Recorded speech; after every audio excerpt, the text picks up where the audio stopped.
Hi everybody, so Christmas is up and coming, and for those that don't know, my daughter has two children, a boy and a girl, and we made a toy for the boy, which rhymes, ages ago, a nice legacy toy made out of wood, and it's coming time to think about my granddaughter. Now my daughter tells me she wants a doll's house, and whenever somebody asks me for something, I always think about how to make it and how it could become a legacy. So I looked at dolls' houses online, and the kind of thing I'm thinking about, about £400 or £500. No, that's madness. So then I had a look to see if, what the timber was like. So if I bought some timber for it, how much would that cost me? Turns out that would cost me £200-300, something crazy like this. Now I've got this thing. I don't like this, never have done. It's a pine desk bought from a charity shop. I believe I paid about £20 for it, and of course there's an awful lot of very nice pine in there. So this is destined to become a doll's house legacy toy for my granddaughter. So we're going to build it out of this desk, and of course the first thing to do is separate the desk out so we see what timbers we've got, then have a think about the doll's house design. Now, I actually think it's important to do those kind of things because, of course, we're talking cross-transferable skills. You can make a doll's house, you can make a wind turbine, you can make a wooden truck, you can make an Archimedes screw. All of this stuff that you practice doing one thing goes across to the other things that you want to do. So, great way of practicing your skills, great way of upcycling a desk into a legacy toy, and instead of costing me £500, it's going to cost me about 20 and maybe, I don't know, a day or two's labour. But then that is clearly a labour of love. Anyway, let's pull this to pieces. A couple of hours later and it's all disassembled. Now, it wasn't the best joinery in the world. It was held together with glue and screws, but I got this off this big old pile of timber and I priced this up. This bit alone is in the region of £70, which is crazy. But then the price of timber has got crazy. So I've got all this timber. Now, for looking at making my doll's house for 20 quid and two hours worth of effort, certainly a way to go. Okay, let's have a think about what that doll's house is going to look like. Okay, I've done myself a quick design and I've knocked up a cutting list of the bits that I think I'm going to need. So, let's cut some timber.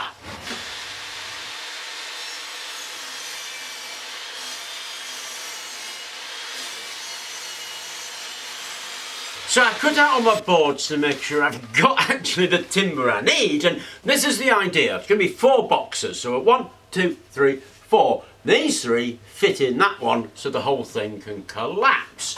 This actually makes the roof on there, so that'll be like a pitched roof.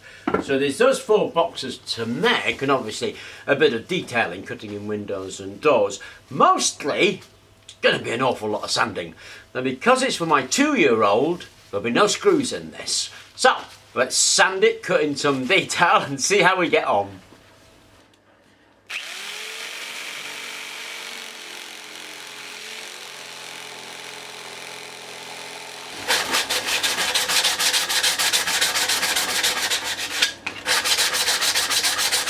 So after I've cut them to size, what I do is put some twiddly bits on with a jigsaw to make these nice smooth curves because it's a kid's toy. So a lot of this is going to be sanding to make those edges rounded instead of sharp. And once I've cut the twiddly bits off, of course, glue the whole thing together and then I paint with dowel. So it's all got dowel joints right there. You probably can't see those. They'll show up when they varnish. And of course, that's a module finished. Once that module is finished, it will stack up like that to make the doll's house. So clearly I've done the sawing bits on these, I've started the sand, I need to glue it and cramp it, get some dowels in there, and then we can go on to the bottom bit.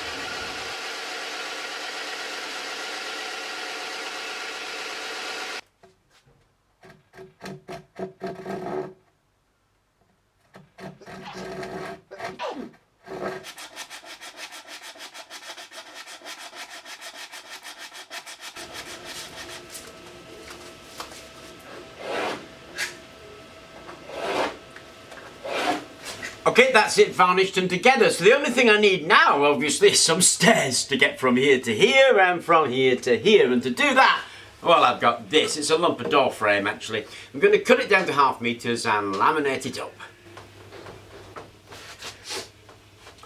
Okay, there's some Gorilla Glue in there and we'll give that a while to dry. Okay. Okay, now it's glued together. I've marked out the stairs, so all I have to do is saw it and sand it.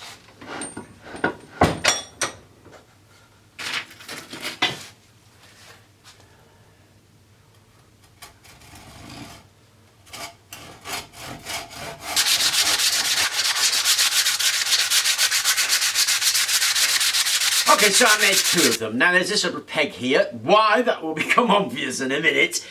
And that's the other one with a notch in it there. And again, it'll become obvious in a minute. The other thing that I knocked up was this little balcony. It's just a plank of wood with some dowels in it. And we're going to use all of that because the thing is now ready to put together.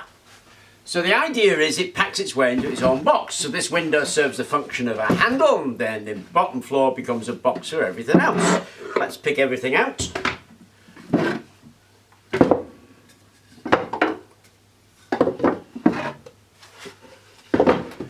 And turn the box the right way up. So that's going to be where these stairs go, and that's why we have the notch right there, and the stairs just go in there like that. Then put the balcony on. The pegs fit into some holes I've drilled there. That bit goes there. That bit goes there. This bit, which is why it has a peg on, there's a corresponding hole there, next to those stairs. And this bit, which is the final bit, has 2 locating pegs at the bottom that I put in, and there are 2 holes there, and the locating pegs go in the holes. And that is the doll's house put together. So it's now put together, and it folds away back into its box.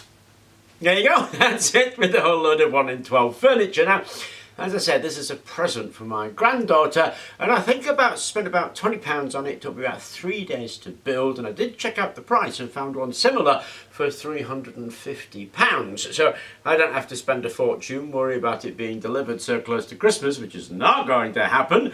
And 3 days work, I think I've made quite a nice toy for her. So that's going to get packed up and given to my granddaughter, and hopefully it's an idea of what you can do when it comes to upcycling, recycling, or reusing stuff you've got around you to do something. So the moral of the story, which I've clearly added after thinking about it for a bit, is a lot of people want to do stuff, you know, build an engine, create a wind turbine, make their own water wheels, and they've never done it before, but they have available to them a hammer and a willing spirit, and that's great. But you need to practice skills. You can't go out and do those things straight away. So if you're doing something like this, which is obviously a labour of love, I mean, it's for my daughter, it's for my granddaughter, I had great fun doing it, I know they'll appreciate it, I know it'll last forever, and I've done it because I love them dearly. So that sort of stuff is also in play, but more practically, of course, if you've not done stuff, or if you want to do stuff, or if you have skills that you want to keep, you've got to do them, because skills like this are perishable skills. They get worse over time if you're not using them. If you've never done them, you need to do them. And looking for what you think is a worthwhile project before you begin means you'll just never do it. It's always worth doing any project, because that's the one that hones your skills. So like I said in the beginning of this video, doing something like this is actually a huge step to doing something like building an engine, or building a turbine, or building a house, or building anything at all. Key is practice. Doesn't matter, honestly, doesn't matter on the project. Doesn't matter if you're working in wood or metal.